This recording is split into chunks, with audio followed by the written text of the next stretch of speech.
খাবার কারেকশন ক্ষেত্রে প্রথম কাজ হচ্ছে আমরা যে খাবার খাবো এই খাবার আমরা ফ্রেশ খাবার খাবো যেটা কোন প্রসেস করা হয়নি। সেটা কি?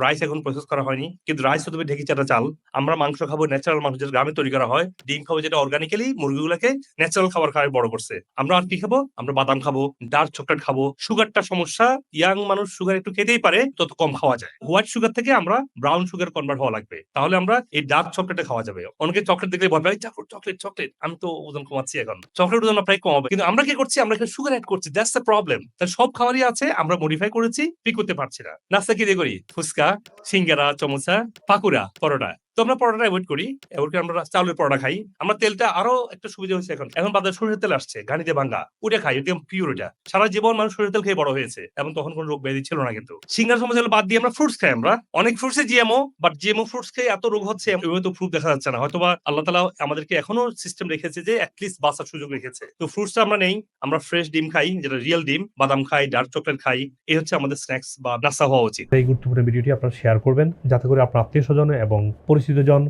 উপকৃত হতে পারে।